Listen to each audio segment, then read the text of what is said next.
Este es Diálogos Eco-Budismo, una serie desde América Latina sobre las conexiones entre ecología y budismo y las maneras como se pueden nutrir mutuamente para contribuir a la preservación de los ecosistemas y la acción ecológica espiritual. En cada episodio discutiremos sobre distintos temas, textos, autores o autoras que nos despiertan nuevas reflexiones, miradas o proyectos concretos para el desarrollo de comunidades budistas sostenibles en el tiempo.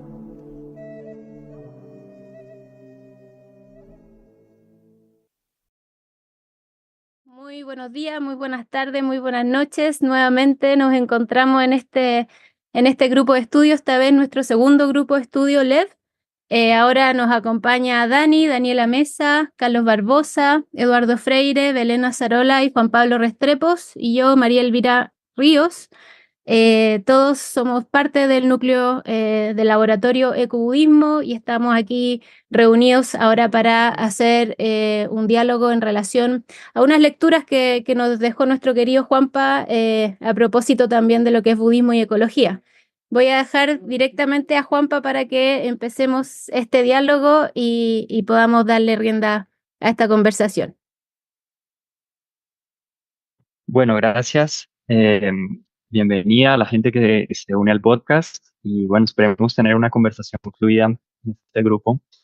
Hoy vamos a estar hablando sobre un texto que se llama Running Free Like a Deer, como corriendo libremente, venado, y fue publicado en 2022. Está publicado en inglés. Desafortunadamente no tenemos traducción al español aún. Y el autor es Daniel Kapper. Entonces yo voy a mencionar algunos puntos que vamos a trabajar más adelante en diálogo y voy a puntear algunas cosas que me parecen importantes de estos puntos. Eh, Así que bueno, primero, ¿qué nos trae este libro? En la introducción, el autor nos habla sobre las deficiencias y las tensiones ambientales que constituyen los estudios budistas que se refieren a la ecología. Entonces está implícita en el texto una crítica a cómo se ha abordado el tema de la ecología en los estudios budistas y hace referencia a un texto que vimos el episodio pasado, que es este texto, uno de los primeros textos de budismo y ecología que se llama Dharma Gaya,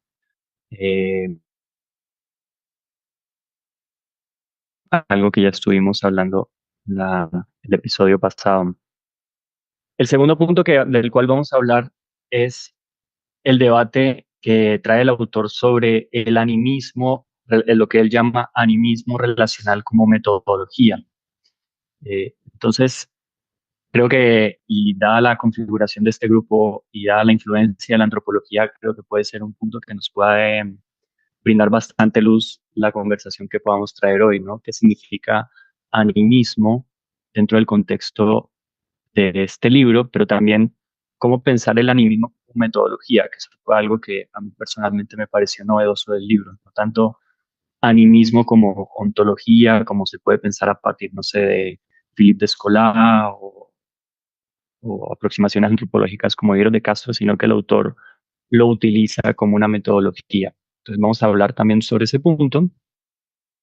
Relacionado con ese punto es ver este autor, Daniel Kapper, cómo relaciona animismo y budismo y la tensión que surge en considerar el budismo como animista. Creo que es un debate que puede estar muy bueno.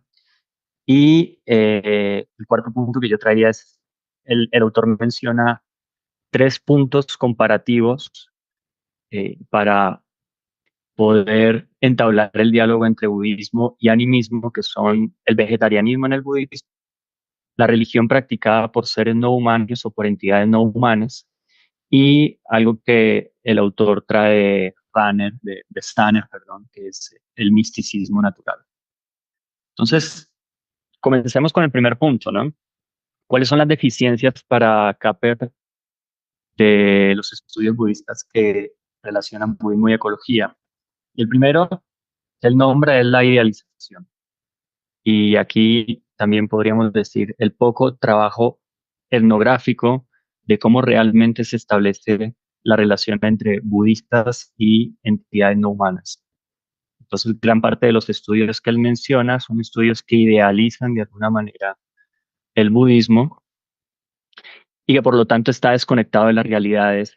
Él menciona varios estudios cuantitativos de cómo de cómo el performance de los países mayoritariamente budistas pues es bastante pobre, ¿no? En torno al cuidado del medio ambiente. Entonces, una primera falencia de estos estudios es no tomar en cuenta las condiciones reales de este trato de los budistas y las entidades no humanas. Y uno de los ejemplos que él pone, ¿no? En esta idealización del budismo, un ejemplo que a mí me toca bastante, ¿no? Es cómo se ha trabajado la noción de interdependencia o de interconexión de una manera totalmente idealizada, otra vez sin tomar en cuenta las condiciones reales del trato entre budistas y entidades no humanas. Eh, entonces, una de las conclusiones que él saca y que me parece también muy aclaradora es que el budismo no es inherentemente ecológico, o sea, no es ecológicamente responsable necesariamente, no es por sí mismo ecológico. Entonces, la pregunta ahí es, bueno, ¿qué hace al budismo ecológicamente responsable? Creo que es uno de los debates que podríamos tener.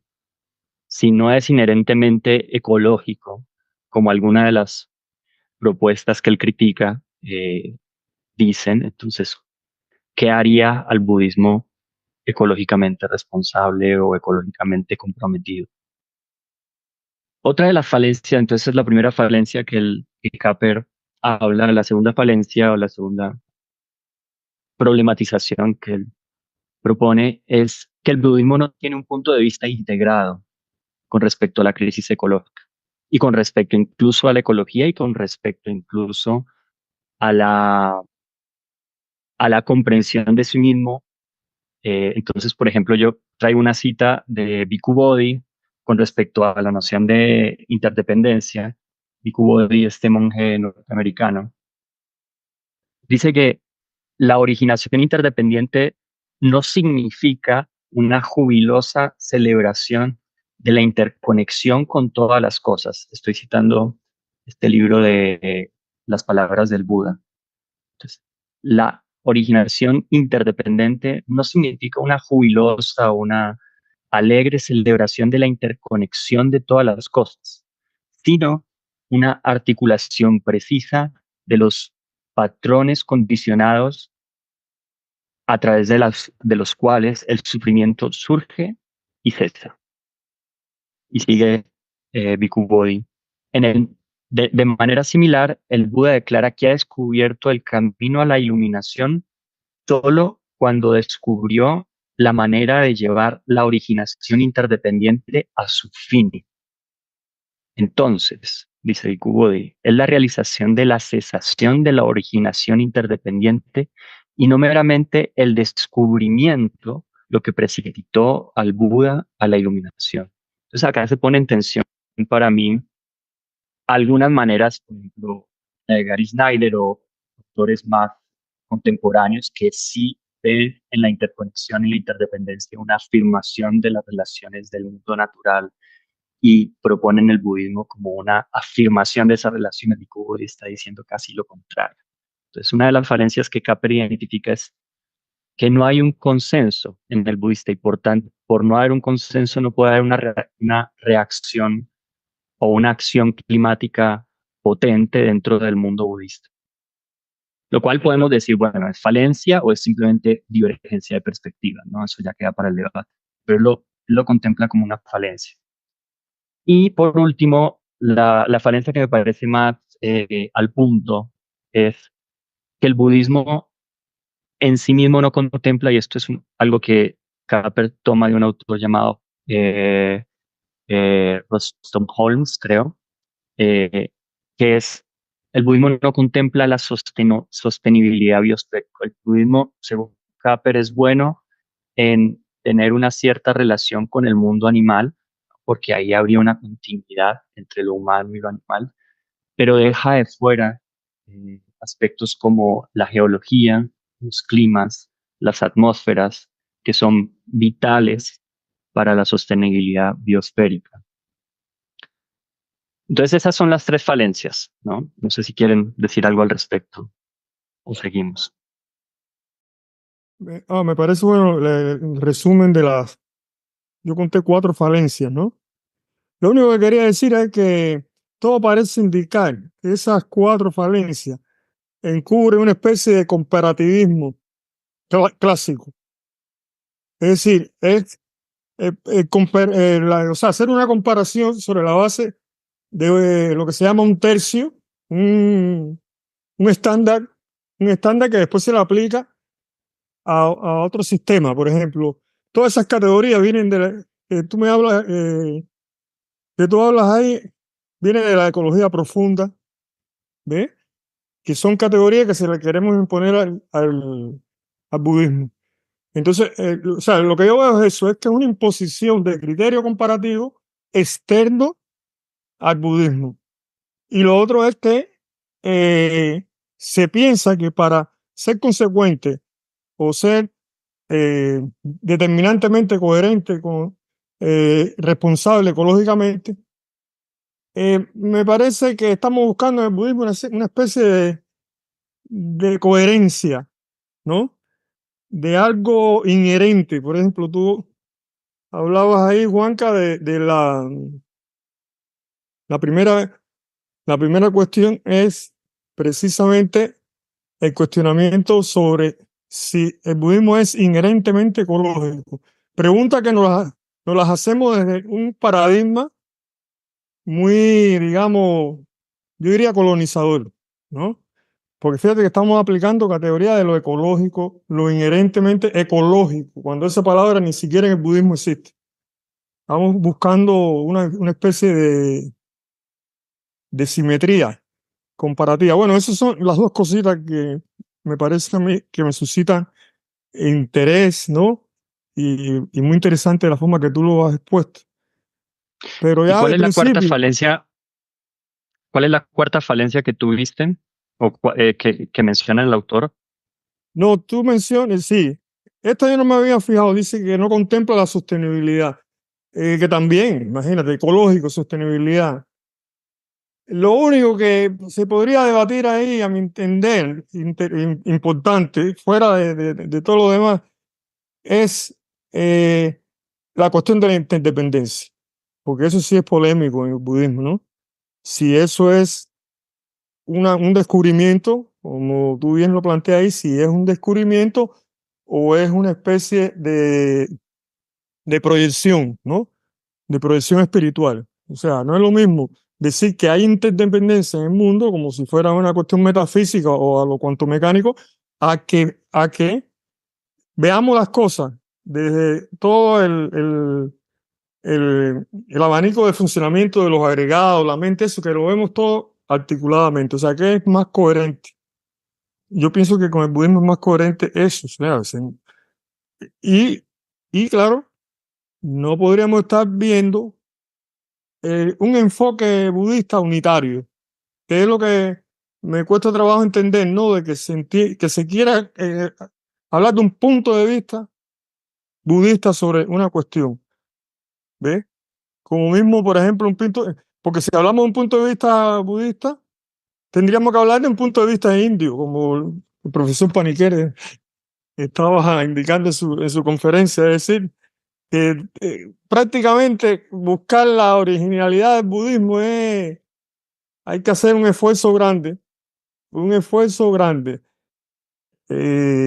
sea, la búsqueda esa de lo prístino, de lo originario en el budismo, es el sesgo que tienen estos estudios, no sé, en ecología, esto es la primera vez que yo veo este estudio y, y te agradezco mucho que nos ponga en sintonía, ¿no? Porque parece que es un clásico Gracias. en esta, bueno, Gracias, Edu. Yo creo que el autor no pretende homogeneizar el budismo. Justamente em, una de las cuestiones de que sí va a ser un análisis comparativo, pero creo que lo que aporta los capítulos siguientes es más estudios etnográficos, que eso ahí es donde se hace fuerte la propuesta de Capra, pero creo que viene más adelante. Y con respecto a la sostenibilidad biosférica que él menciona, es un concepto específico de Ruston Holmes, ¿no? Que es un ecólogo, no es un ecólogo, es un filósofo ambiental y muy relacionado a la ecología profunda. Y específicamente ese punto, lo que dice Capper es que pareciera ser que el budismo no, en general, no tiene en cuenta los aspectos minerales, las plantas y las aguas y las atmósferas que son indispensables para el sostenimiento de la biosfera. Sí que tiene en cuenta y toma como agentes, y ahí está el punto del animismo que viene después, sí que tiene en cuenta lo animal como agente e incluso los otros 6 reinos. Lo que no tomaría en cuenta con agencia es, por ejemplo, las rocas, ¿no? O el carbón, o que son aspectos vitales para la sostenibilidad biosférica. Entonces, por ahí va la crítica del autor. Obviamente van a haber excepciones, ¿no? Yo creo que Carlos podría aportar un montón de eso desde la perspectiva de Dogen, pero, pero creo que es un punto a tener en cuenta. Elvira, querías compartir algo. Sí, gracias, qué interesante también todo lo que están comentando, lo que está diciendo también Edu en relación a esta dificultad en el fondo de homogeneizar un poco ciertas ideas. Pero igual también creo que parte un poco de la esencia de que de partida el mismo concepto de budismo es un concepto que surge de manera casi ilusoria, porque nos ayuda, ¿no es cierto?, a de alguna manera a ordenarnos de qué podemos entender de una u otra forma con la idea de budismo, pero sabemos que la palabra budismo es una palabra occidental, por lo tanto, desde un principio están estas tendencias a un poquito homogeneizar, como a meter todo dentro de una misma idea en relación a poder quizás comprender un poco más lo que es la enseñanza del Dharma en este caso, ¿no? Pero con respecto también a cómo creo que Capper está de una otra forma elaborando su teoría del animismo y sobre todo del animismo relacional que comenta también Juanpa, va directamente enfocado también a ubicarnos un poco en la actualidad, a una actualidad que está efectivamente en un mundo donde la crisis climática, el calentamiento global, los problemas en torno a las catástrofes naturales y a todos los daños ecosistémicos que tenemos, el llamado un poco, creo, a esa forma en cómo él está tratando de interpretar el budismo y a este acercamiento con la ecología, que también es un concepto moderno, ¿no? Va por ahí, creo yo, ¿no? De llevar un poco la doctrina, esta interpretación, esta reinterpretación, esta deconstrucción también de lo que es la doctrina budista, a cómo ciertos elementos, a ciertas miradas o ciertas reflexiones o percepciones nos pueden ayudar a, a ver lo que está ocurriendo hoy día y darle una bajada. Me parece que para él es muy importante también justamente que no quedarse en lo teórico, sino bajarlo a lo práctico, ¿no? Entonces, desde ahí, yo por lo menos me ubico en ese contexto. Sí creo que, bueno, encuentro muy interesante todo lo que hace Capper con respecto a este análisis etnográfico que también comenta ahí en la descripción que hace en la introducción sobre las diferentes maneras en cómo los animales, por ejemplo, se acercan o más bien el ser humano tiene una relación con los animales, específicamente con los animales, ¿no? Desde una perspectiva como seres que adquieren ciertas características humanas, y eso me parece que hace que de alguna manera lo que quiere rescatar Capper es que esa forma, esa relación, muy desde lo emotivo, de un carácter más bien humano, nos ayuda a tener una conciencia en torno sobre todo al mundo animal, ¿no? Y da una serie de ejemplos. Ahí yo creo que también hay cosas que quizás podríamos incorporar en cuanto a ciertas como ya definiciones más detallistas, que quizás creo yo que, por ejemplo, cuando Capper habla mucho sobre la relación, por ejemplo, que tenían en el mundo, en la India, en el budismo en la India, del Buda, por ejemplo, con las nagas o con los diferentes seres o deidades que habitaban en los árboles, ¿no? Pero ahí también hay una cuestión de domesticación, que creo que es algo De hecho, no sé si recuerdan cuando estuvimos en las jornadas de budismo ecología que Roberto García habló sobre eso y es un tema importante también a considerar. Y eso lo digo porque sí creo que dentro de todo este análisis que hace Capper, quizás falta contextualizar ciertas cosas que tienen que ver con la historia, con la sociedad, con las necesidades del momento. También lo digo también por el vegetarianismo, que él también toca ese tema, ¿no? Sin embargo, creo que como análisis me parece que es muy interesante. Ahora yo por lo menos, y algo que me gustaría como quizás también levantarlo como cuestionamiento, es acorde un poco a la mirada de lo que menciona Rollston, ¿no? Que es como su referencia en torno a la concepción de lo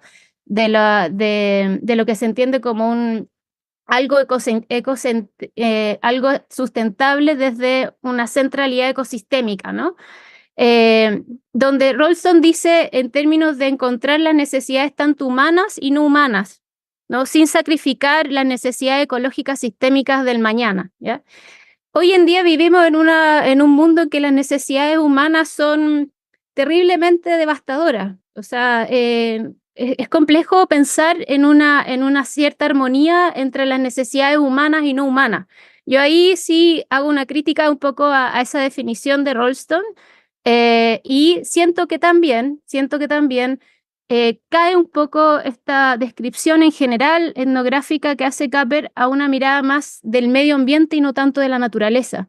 Algo que quizás se acerca un poco a lo que hace Snyder en relación al mundo salvaje y no salvaje, ¿no? Y ahí creo que algo que también da vuelta porque finalmente nos lleva a concluir ciertas cosas que parten en el libro justamente a pensar por qué entonces, si tenemos tantos elementos que podemos ver en las características relacionadas del mundo natural con el ser humano, entendiendo este vínculo, aunque podamos entender al ser humano como parte de la naturaleza, pero las descripciones que hace Capper, ¿no? En su libro, estarían, si están tan cercanas, ¿no? A una mirada que si bien le falta este mundo más de la biosfera, de vínculo no sé, con los minerales, con el agua, en fin, ¿por qué todavía encontramos tantas comunidades y tantas sanghas budistas que no están conectadas con la naturaleza y más bien siguen trabajando tan intensamente en la conciencia, en el despertar individual y no tanto en lo que está ocurriendo hoy en día, ¿no? Entonces, eso yo lo dejo un poco abierto porque es una de las cuestiones que nosotros como laboratorio ecobudista estamos trabajando de contactar a comunidades de sanghas en Latinoamérica específicamente y vemos que no hay muchos proyectos al respecto, ¿no? Entonces, bueno, eso quería comentar. Bueno, ¿les parece que siga un poco con el tema del animismo o alguien quiere volver sobre algún punto? Bueno, no, yo solo quería decir, yendo muy como por la dirección de Elvira, que quizá lo que pasa es que estamos interpretando la crisis ecológica, em, pero tratando de llevarlo como a la interpretación prístina, originaria del budismo y no a la actualidad. Es como si pensáramos, como por ejemplo, el concepto de interconexión en el budismo, solamente como lo pensaban inicialmente, como con los no humanos, los animales. En este caso creo que el autor precisamente la crítica que hace es que anclar esa interpretación, pero a la actualidad, implica que en el budismo también se piense, por ejemplo, la biosfera, una comprensión más ecosistémica en la que no solamente la crisis ecológica afecta a los no humanos, a los animales, sino a los ríos, a la corteza, al aire. En ese sentido no significa que el budismo no piense en esas otras condiciones. Me parece que quizá estamos como pensándolo como anacrónicamente, como si el budismo se hubiese quedado también anclado en el tiempo, solamente en los tiempos del Buda, em, y llevar precisamente esa, la naturaleza de las enseñanzas primigenias, precisamente ancladas a la ciencia actual, a los descubrimientos de cómo funciona el planeta Tierra. Y me parece que ahí lo podríamos ampliar, llevar los límites de pensarlo no solo a los animales, sino al resto de la Tierra. Que bueno, me hace pensar en la introducción del libro cuando cuentan cómo Shu Hong, haciendo los rituales de la liberación de los animales, especialmente de los peces, por más que hubiese tenido como esas ganas de pues como esa compasión por querer liberar a los peces y pensar específicamente en ellos, podría haber, por ejemplo, ignorado otras condiciones, no sé, ecológicas de las mismas especies de los peces en ese río, en donde podría, por ejemplo, afectar a otras especies. Estamos pensando solamente en esa especie, ignorando los millones de otros factores. Un ejemplo solamente. Si comemos almendras, las almendras hay que importarlas de otro país y eso implica un gasto de agua exagerado, que si, por ejemplo, tenemos gallinas y nos comemos sus huevitos. Eso lo digo como a modo muy personal. Ahí, por ejemplo, estamos consumiendo algo animal que son los huevos de las gallinas y no estamos consumiendo las almendras que vienen, no sé, que tienen que transportarse en barcos y gastar una excesiva cantidad de agua, etcétera, etcétera. Ahí hay una postura de alguien no vegetariano y de otra vegetariana. La pregunta es, ¿quién está cuidando ahí más el medio ambiente? ¿Qué ecológicamente hay como en más sincronía precisamente con preceptos budistas? Sí, bueno, yo creo que el autor simplemente destaca ciertas cuestiones que pueden ser problemáticas, no propone tampoco que transformar el budismo o algo así, ¿no? Como que hay que ser generosos también con capas. Simplemente está diciendo, a nivel ontológico puede haber ciertas falencias porque el budismo en general no considera los aspectos abióticos como si tiene una cierta relación estrecha con los aspectos, con las entidades bióticas del mundo, por ejemplo, los animales, etcétera. Pero bueno, voy a seguir y de pronto ahí se van aclarando cosas. Pasemos al segundo punto, que me parece como que es el punto más interesante, que es esta metodología que él denomina animismo relacional. Entonces voy a leer un poquito la definición que él da de este animismo relacional como metodología. Dice, los animistas son personas que reconocen que el mundo está lleno de personas, solo algunas de las cuales son humanas o siendo solo algunas humanas, y que la vida siempre es vivida en relación con otras personas, con otras entidades, enfocándonos en la personitud de las relaciones más que en la posesión de un alma, los nuevos animistas, tales como Graham Hardy, proveen un método útil para discutir la religión natural que en el mundo budista, la religión natural que surge en los mundos budistas. Entonces ahí hay varias cosas, creo que es un punto que el autor, por lo menos en el primer capítulo, trabaja, me parece bastante bien, cómo interpretar al budismo como un animismo, cuando en antropología, y ahí Belén me puede aportar un montón si quiere, el animismo se ha visto desde el primero que propuso el término fue Taylor, ¿no?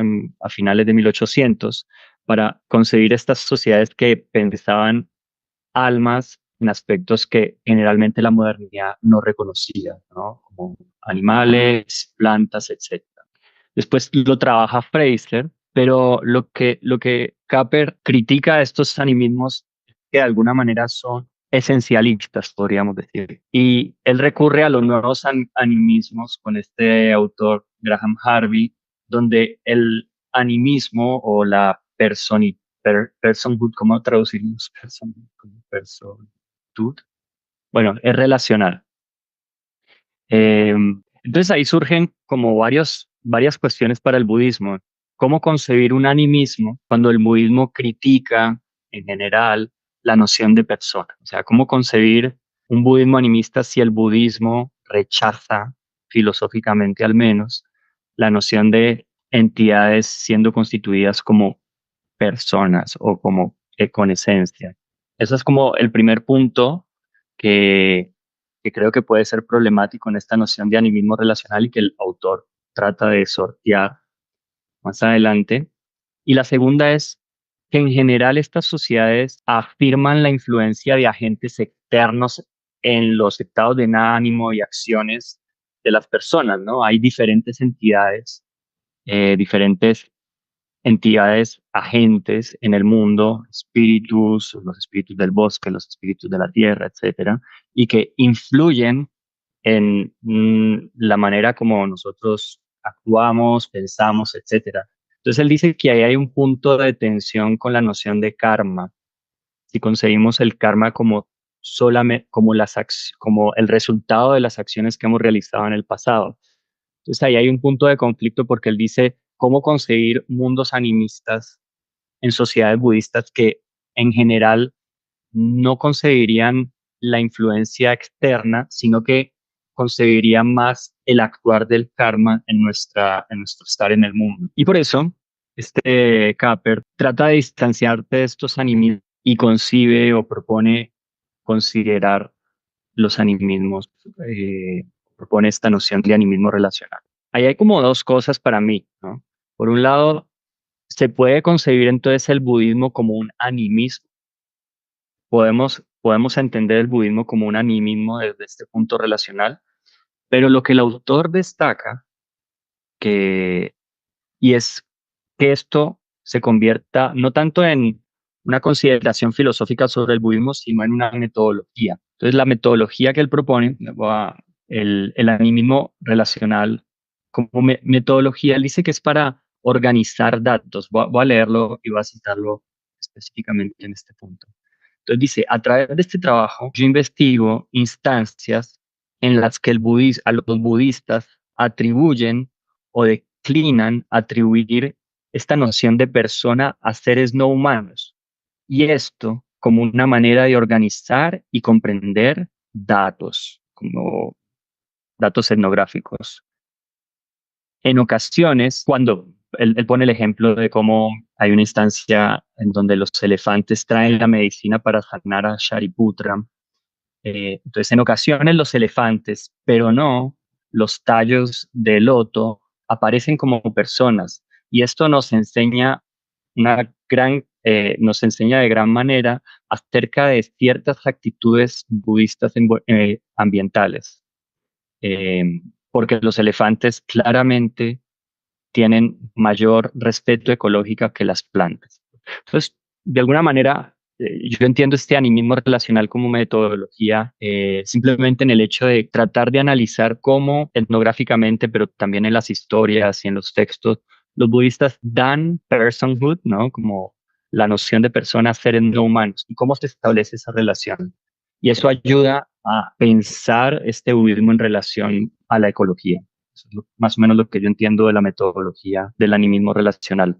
Y por otro lado, no pensar el animismo, la posesión de una esencia, de un alma, sino como que esa noción de personas se da en las relaciones, que de alguna manera es un poco similar y ahí yo creo que el autor hubiera podido utilizar bastante a Viveiros de Castro, ¿no? Al antropólogo brasileño Douglas Viveiros de Castro, ¿no? Para él la perspectiva surge en la relación y por eso la noción de alteridad en el perspectivismo amerindio es tan importante, porque es ahí donde surge la noción de persona.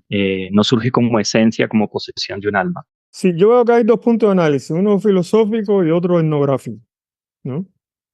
En esa discusión del animismo. Y el animismo relacional que propone Capper es prácticamente una especie de animismo sin metafísica, es decir, sin esencialismo, como tú mismo planteabas, ¿sí? A ese nivel. O sea, de todas maneras, la imagen del animismo sigue siendo todavía una categoría impuesta, porque desde el punto de vista etnográfico hay comunidades que no ven ese dualismo entre naturaleza y ser humano, por tanto esa pregunta no cabe. Desde el punto de vista de comunidades budistas, como mismo reclamaba Daniela, en la evolución del budismo y en la coevolución del budismo con los sistemas naturales, vamos a hablar en esos términos si es que en términos de coevolución entre sistemas naturales y sistemas humanos. Hay comunidades que hacen sus prácticas, o sea, son prácticas que nosotros las vemos con relación a la naturaleza, pero ellos no tienen esa conciencia del dualismo, porque además ellos no tienen los problemas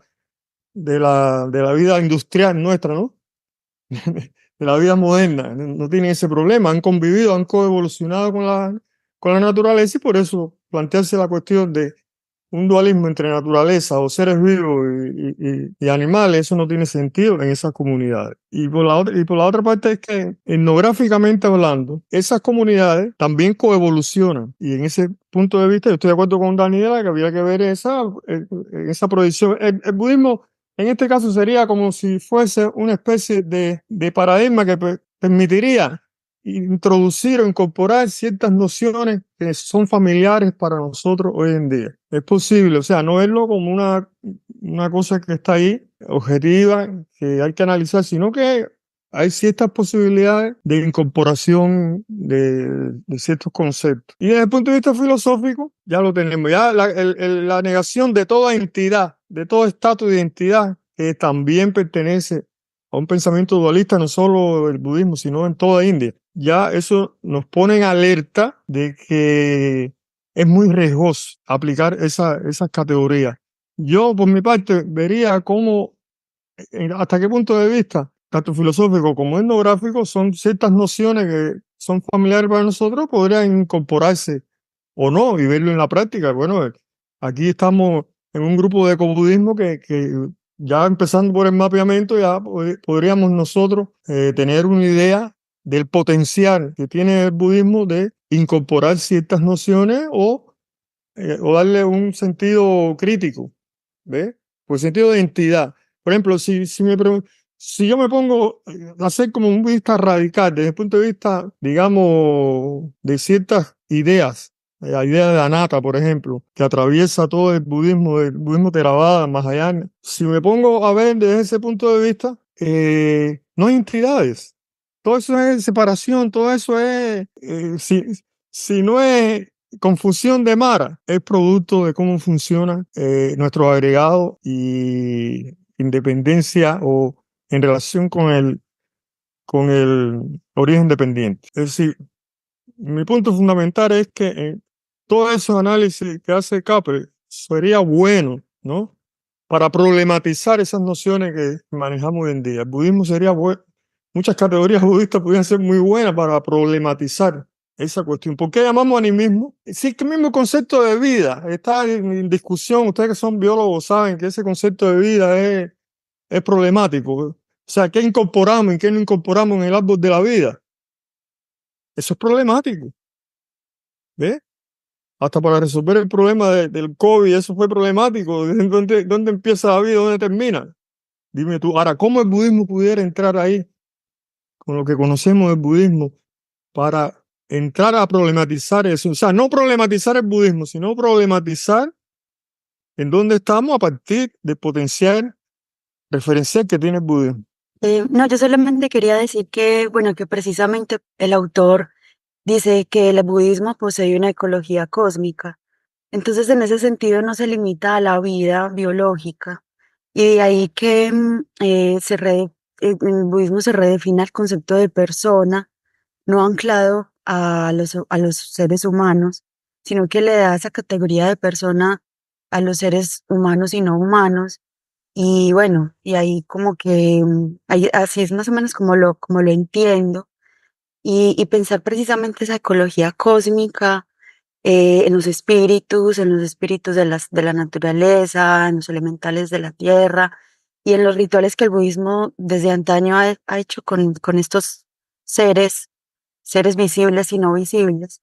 Por eso me parecen tan bonitos los méritos que se hacen en todas las tradiciones budistas, porque los méritos siempre son que todos los seres sean felices. No se refiere solo a los seres del campo biológico, sí, no, a los seres visibles y no visibles. Lo que quería decir tiene que ver en el significado de que, primero con esto, con el significado de animismo relacional metodológico. Sobre todo lo digo por esto de metodológico, porque ¿cómo sería estrictamente metodológico? No era una cosa que entendía muy bien. ¿En qué sentido? Si yo digo, y pareciera que en la discusión de Capper, si lo sigo, que no sé igual si lo entiendo bien, porque no he podido pues mirarlo con detenimiento, pero puede ser eso, pero, pero hasta donde entiendo, si es pareciera que en la discusión supusiera que para poder relacionarme con otro ser de manera que pueda reconocer en ese otro ser un valor propio más allá de simplemente valor instrumental, tendría que atribuirle personalidad. Es decir, por ejemplo, digo yo, ¿por qué? Y en algunos casos pone el punto, ¿no? Diríamos, ¿por qué debería atribuirle personalidad a los animales y no a las plantas? Y pareciera que la discusión se extendiera más allá. ¿Por qué no a los minerales? Por ejemplo. Pero en ese sentido, ¿qué sería animismo que no fuese atribuirle personalidad a a los minerales, por ejemplo, o a las plantas, y atribuírsela? ¿Cómo podría no ser eso una atribución ontológica? Es decir, si yo digo, no voy a consumir plantas de una manera meramente instrumental, y para poder no consumirlas de manera o relacionarme con ellas de manera meramente instrumental, tengo que atribuirles personalidad. Suponer que están vivas o algo así. Si es suponer que están vivas, es una atribución ontológica.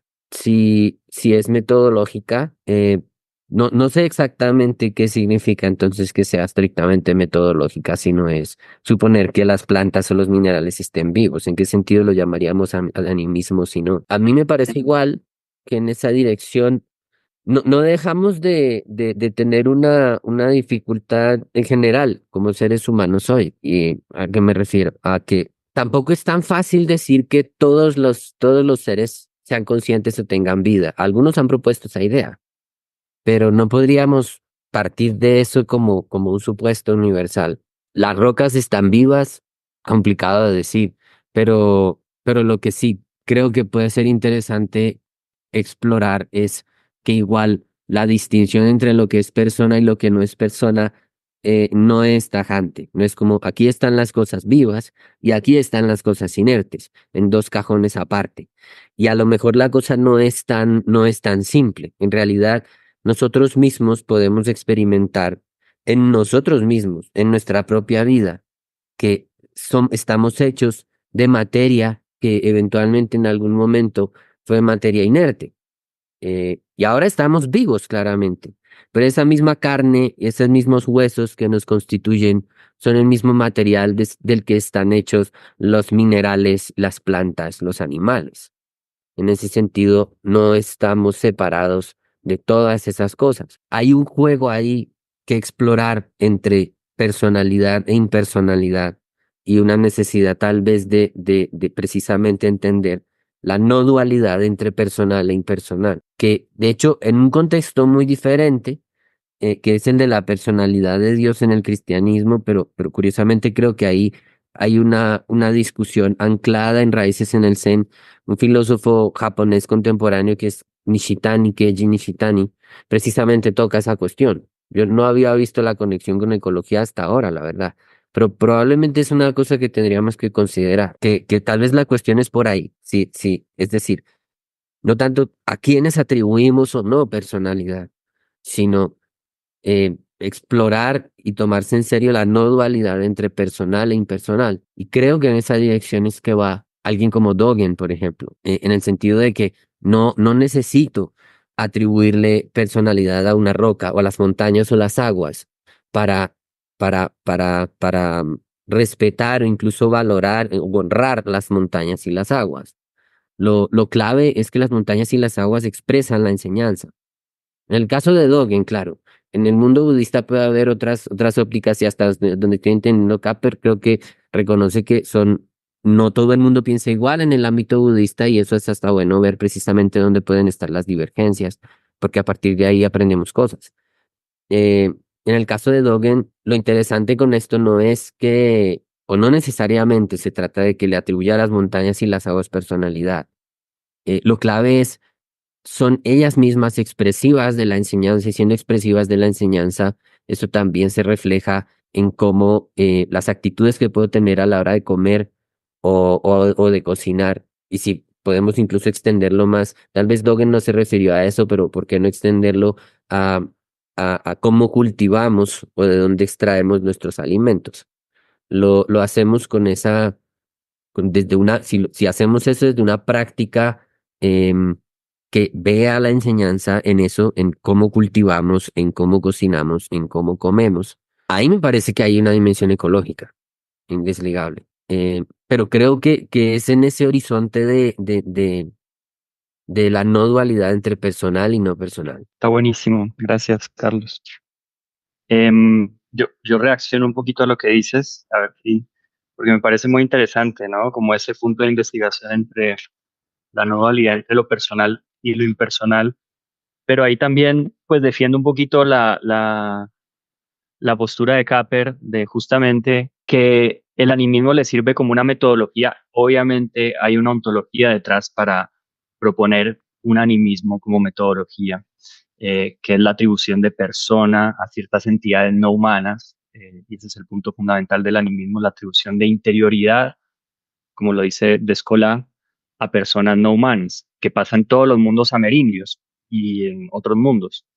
Em, pero ahí lo que Capper intenta ver es que a través de este postulado ontológico es cómo los budistas en la práctica se relacionan con esas entidades no humanas. Y ahí creo que está la cuestión metodológica. Entonces es lo que va a investigar en los capítulos siguientes, porque estamos hablando de la introducción del primer capítulo apenas, pero en los capítulos siguientes es ver en específico cómo se da esa relación.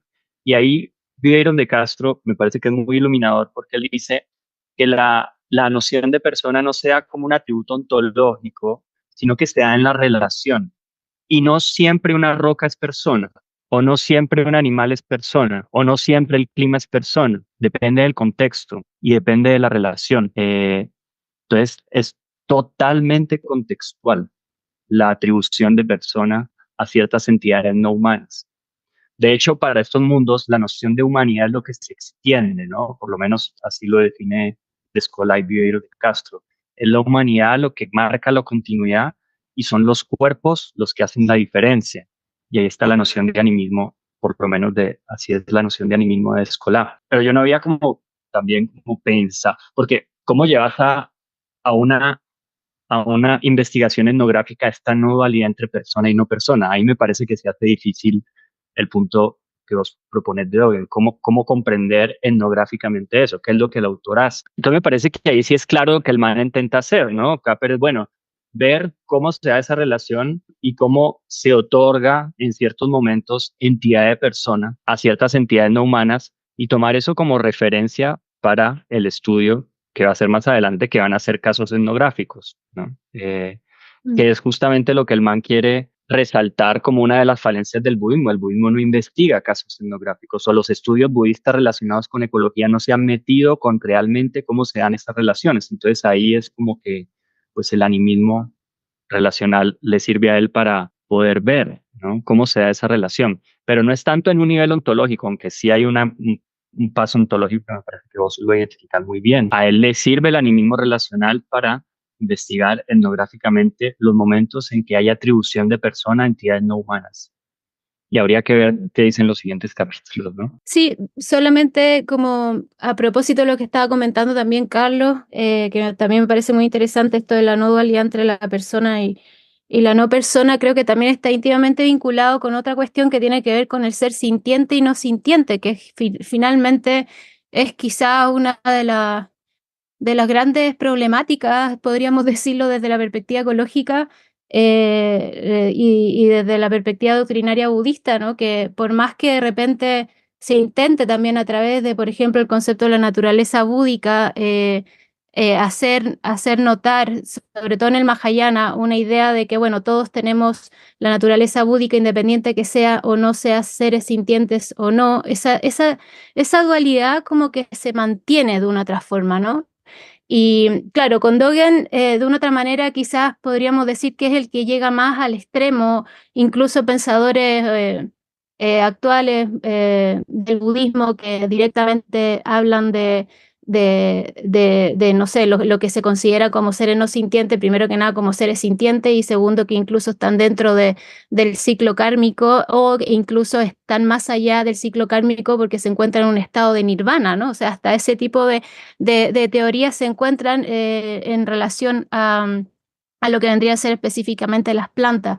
Pero creo que es un tema súper complejo porque hasta el día de hoy, si conversamos de forma, y por eso creo que es tan importante también el contexto del tipo de budismo, en qué comunidad, en qué socialmente hablando, cuáles son las características, etcétera, porque las visiones en torno a esta temática específicamente es bien, termina siendo un poco confusa, ¿no? Termina siendo un poco confusa. No hay una claridad explícita en torno a si realmente, y ya yendo a lo que dice Capper finalmente, ¿no? ¿Qué hacemos con el mundo de las plantas, con los minerales, ¿no? Con las aguas, en fin? Que ya podríamos quizás solucionarlo a través de esta relación que él menciona de esta animismo relacional, que yo igual también creo que lo ve desde una perspectiva muy desde muy desde la personalidad del ser humano, pero ¿qué pasa con esto otro, ¿no? Y ese creo que sigue siendo todavía un dilema teórico y que tampoco tiene una bajada muy clara en lo práctico, y que bueno, creo que ahí queda como también esta disyuntiva del ser sintiente y no sintiente en el budismo, entendiendo que hoy en día ya eso son o sea, más bien divisiones que están, que sabemos, ¿no? Que las plantas son seres sintientes y todo, pero que también de una otra forma todavía están ahí como medios plasmadas y que no dan los pasos, no permiten dar pasos como más prácticos, ¿no? En torno a lo que es en todo lo que es el tema más bien ecológico, creo yo. Bueno, hay mucho que hablar, pero creo que se nos está yendo el tiempo. A mí voy a ir cerrando esta sesión. Me quedo mucho con la pregunta de Carlos, ¿no? Como es necesario para un cuidado, para un budismo socialmente, ecológicamente responsable o cuidadoso, la atribución de persona a entidades no humanas. Y me quedo pensando justamente en etnografías donde no necesariamente la atribución de persona se da en un cuidado, o sea, genera un cuidado. Pienso en toda la atribución de persona a depredadores, ¿no? Que de hecho en la depredación, en los mundos amerindios, se da una relación de persona, pero eso no implica justamente un cuidado. Entonces ahí como que hay un punto que me parece muy interesante y la pregunta también es, bueno, ¿cómo sería investigar etnográficamente o en hechos, en casos, esta no dualidad entre lo personal y lo no personal? Ahí me queda como picando eso. Me parecen como muy buenas las preguntas que se lanzan con esto. Yo rápidamente, perdón, meter la cucharada así, pero creo que da como para hacer una segunda sobre esto. Pues si a ustedes les parece, claro, si el tiempo da A también, mí pues. me parece, y yo de hecho iría realmente a ver los casos etnográficos que el man trae para ver si realmente hay algo que nos responde estas preguntas. Sí, totalmente. Creo que queda entre el tintero una discusión súper abierta y está muy rica y muy nutrida. Da perfectamente para una segunda charla. Sobre todo como esto del relativismo cultural, llevándolo como a casos más como amerindios, indígenas. Está buenísimo. Bueno, a mí me encantó leerlo, me pareció que estaba bueno que desafiara como ese romanticismo que quizás se le adjudica a veces a como esa correspondencia entre budismo y esto, ¿no? Como una posición ecológica comprometida, porque hay ciertas ideas que pueden resonar como muy afines a narrativas vinculadas a la defensa de lo ambiental, ¿no? Entonces, en ese sentido, me parece que su propuesta como de desnaturalizar esa relación y romper ciertos idilios quizás naturalizados, me parece que es súper interesante. Eh, y también me hizo acordar, que bueno, ahora de hecho se viene justamente la conversación con Damcho, ¿no? Me hizo acordar en, como en esta cuestión de liberar peces, ¿no? O lo que mencionaba Daniela del vegetarianismo, como, por ejemplo, Damcho desde la comunidad Amadata arman esta cosa como de los lunes sin carne, por ejemplo, ¿no? Como bueno, como me parece súper interesante que, bueno, es lo que ustedes están trayendo, de pensar exactamente a pesar de esa diversidad, cómo pasa en distintas comunidades que eso se baje, ¿no? Y bueno, después la discusión sobre si son seres sintientes o no, las formas de relación, digamos, si tienen como la potencia de la budeidad o no, y si no la tienen, bueno, igual cómo se da esa relación, ¿no? Me parece que la riqueza del planteo en ese sentido de, bueno, está bien, esto en términos discursivos, digamos, ¿no? Pero en la práctica, en la bajada, ¿cómo se hace eso, ¿no? Y cómo se hace en los distintos contextos y cómo se hace de una forma éticamente comprometida con ese contexto. Me parece que ahí aporta muchísima riqueza porque justamente el contexto da mucha información, ¿no? Sobre ese como desnaturalizar y pensar en términos de distintos budismos, ¿no? ¿Cómo respondo ante esta situación de una forma ética? Bueno, eso, la verdad que me parecieron súper nutritivos todos los comentarios. Realmente me pareció súper nutritivo y estoy de acuerdo con lo de hacer un continuado. Me parece que abre un debate súper rico, que abre muchas preguntas. Gracias, Juanpa. Pues abrazos a todos, a todas. Muchas gracias, Juanpa. Súper interesante. Creo que efectivamente se nos quedan ahí varias cosas en el tintero, pero le daremos el paso a un tercer encuentro, siguiendo con la lectura de Capper y con todas las temáticas que se nos abren para seguir dialogando, reflexionando y ojalá pues llevándolo a ciertas acciones que podamos ir observando en el camino. Así que nada, pues muchas gracias, buena tarde, noche, día y que estén muy bien. Esta es una realización del Laboratorio Ecobudismo, agrupación dedicada a explorar los vínculos entre ecología y budismo. Para saber más sobre nuestra labor y sobre las iniciativas ecológicas de las comunidades budistas en Iberoamérica, pueden visitar nuestra web laboratorioecobudismo.com. Les esperamos en nuestro próximo episodio.